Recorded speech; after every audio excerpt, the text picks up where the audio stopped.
Good evening. It's being called an announcement that could change the world economy. Donald Trump took to the Rose Garden today at 4 o'clock. For decades, our country has been looted, pillaged, raped, and plundered by nations near and far, both friend and foe alike. American steel workers, auto workers, farmers, and skilled craftsmen, we have a lot of them here with us today. They really suffered gravely. They watched in anguish as foreign leaders have stolen our jobs, foreign cheaters have ransacked our factories, and foreign scavengers have torn apart our once beautiful American dream. He called today the most important day in American history, declaring today America's Economic Independence Day.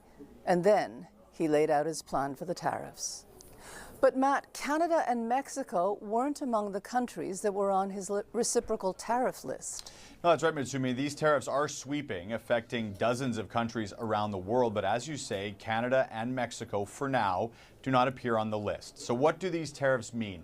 The U.S. will impose what Donald Trump is calling reciprocal tariffs, basically slapping all trading partners that tariff American products with a minimum of a 10% baseline tariff. Now that rises depending on how much that country charges on U.S. products. The numbers are so disproportionate, they're so unfair. At the same time, we will establish a minimum baseline tariff of 10%. You notice that on the chart? And that'll be on other countries to help rebuild our economy and to prevent cheating. So we're going to have a minimum of cheating, and we're going to be very severe on the people that at the gate that watch the tariffs and watch the product coming in, because there's been a lot of bad things happening at the gate. Now, according to the White House, though, Canada is exempt from today's executive order, but that does not mean that the tariff issue goes away.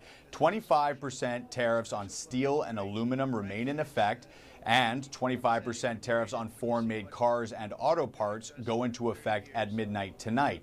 Now, that will have a huge impact on Canada's economy. Plus, there are the 25% across-the-board tariffs Trump announced in response to the so-called fentanyl crisis at the border. Those are currently on pause for products under the free trade agreement, but they were supposed to come back into effect today.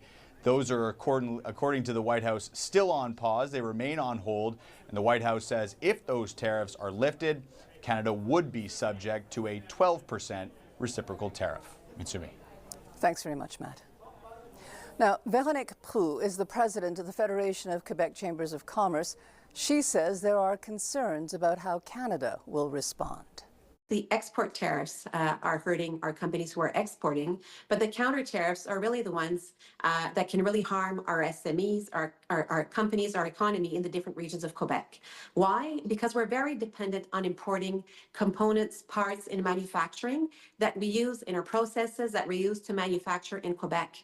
And a 25% hit on a lot of these products would bring us to have job losses, to shut down production lines. So we've been asking Prime Minister Carney and the Canadian government to not go to a dollar-to-dollar tariff tomorrow should they go forward. We need a strong response. We do understand that, but they need to be really selective in the products, the components, and the raw material that we're bringing in from the U.S. For those companies who don't have any alternatives, we really need to avoid taxing these products.